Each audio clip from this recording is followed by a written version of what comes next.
Of all the dangers facing your investment portfolio, perhaps the most insidious are the fees. Einstein described compound interest as the eighth wonder of the world because even small percentage returns can multiply exponentially over a portfolio's lifetime. The same, unfortunately, is true of your portfolio's fees. We'll show soon how a 1% ongoing charge on your ETFs can knock hundreds of thousands of pounds off your portfolio by the time you retire. Proper fee control could be the difference between retiring on a beach in the Maldives or in Skegness. If fees are too high, it might not even matter what it is that you invested in. The only winner will be the fund provider. We invest in ETFs for diversification, access to entire markets in just a handful of investments, and because they are traded like a share. They're even available to buy on many free trading apps. It's a sweet investment vehicle, but still, they come with fees, which if left unchecked, could wreak havoc on your future net worth. There's an interesting scent on the wind coming across the Atlantic from America that smells like Zero Fee ETFs. Could such a product be about to drop on the UK market? Game changer alert, let's check it out.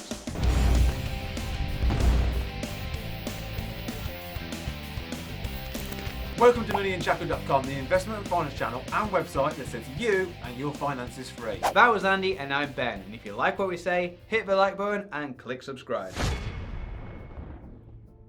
America the Great. It seems like all great investing innovations happen first in the US and then make their way to the UK. For instance, zero commission trading has already landed on the shores of the UK. A handful of early outriders, including Free Trade, who will give you a free share worth up to £200 when you use the sign-up link on unchecked.com, are conquering the UK investment app market. More are rumoured to be on the way, with the likes of Robinhood currently fighting their way across the sea from the US, and Evervest who are still months away. With these fantastic investing gaps popping up in the UK, we lucky islanders have been given the tools to slay two of the four big costs of ETF investing: platform fees and trading fees. A third, taxes, has long been under control with the use of stocks and shares ISAs. That left inbuilt management fees as the fourth great untamed cost of investing in ETFs. The zero fee in Zero Fee ETFs refers to these management fees. The ongoing charges figure. Although rare, we've seen some ETFs charge up to the 1% mark for management fees, known in the lingo as the OCF.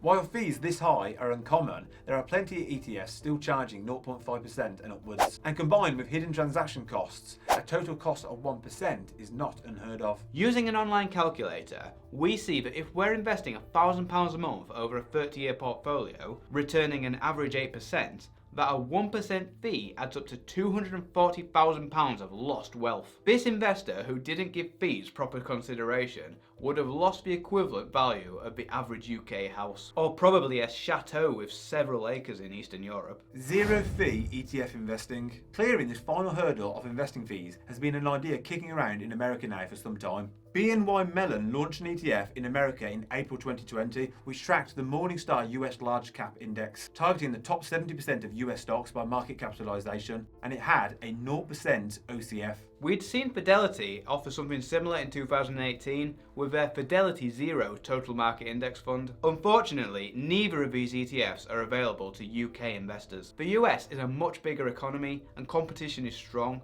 with a greater mix of ETFs and platform offerings than we get here in the UK. But the trend has always been for discoverers in the US to eventually make their way over to the UK. If an idea is powerful enough, an ocean can't hold it back. Zero fee investing is what the investing community is crying out for. It's why the removal of trading fees on platforms like Free Trade have been such a success story already in the UK. How is a zero fee ETF viable? BNY Mellon launched two zero fee ETFs, one covering US large cap stocks, the other one bonds, as part of a much larger launch of several ETFs, the rest of which do all have ongoing charges figures. We think they're treating these two ETFs as loss leaders in the way that a chocolate shop might entice you in with free samples to sell you the £50 Easter egg. BNY Mellon are hardly a well-known ETF provider. In fact, they only entered the ETF space in April 2020, so they needed to enter the market with a bang to get around the competition. This is market capitalism at its best. It starts with smaller companies competing to give customers better value than the big players do.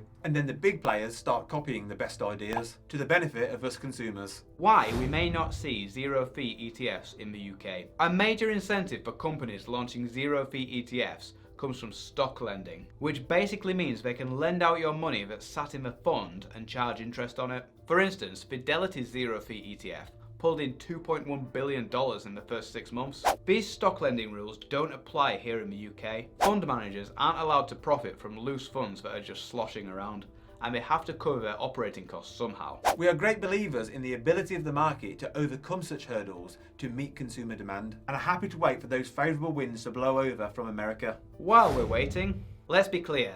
Fees don't need to be zero to build a successful portfolio. They just need to be small and tightly controlled. Fortunately for all of us, while zero fee ETFs may still be a way off, you can already get pretty damn close to zero. Something called the fee wars has been taking place over the last couple of years, with popular ETF providers competing to distinguish their offerings from the pack by offering the lowest fees. Low cost ETFs. ETF fees can be pricey when you're investing in something niche or something with a low trading volume. Something which is traded regularly, on the other hand, which covers large national and international markets, can be quite cheap. You should be aware that the ongoing charges figure on its own is not a full reflection of the fund's costs. Every ETF will have a hidden transaction cost. Transaction costs are the expenses that a fund incurs itself when it buys and sells the underlying investments, such as trading costs and transaction taxes. These costs are variable and depend on the number of trades that are going on within the fund.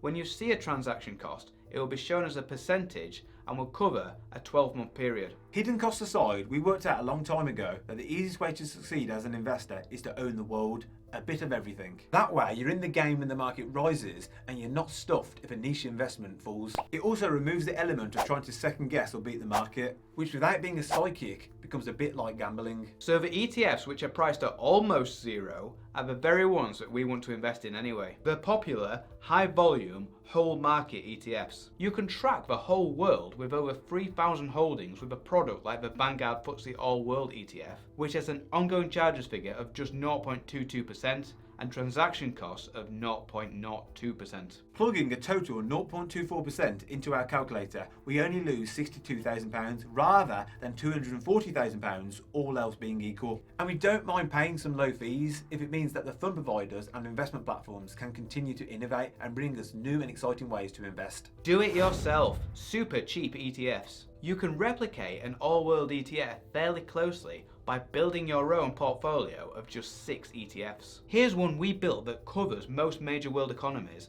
both developed and developing, and the total average product cost is just 0.11%. Note that some funds even have a negative transaction cost. A negative transaction cost indicates that transacting has resulted in a net revenue rather than a net cost for the fund. These ETFs are widely available on free trading apps. Plugging 0.11% into our calculator, we now only lose £29,000 to fees. Still annoying, but that's a couple of £100,000 saved. Question of the day. Do you have a handle on how much your portfolio is costing you in fees?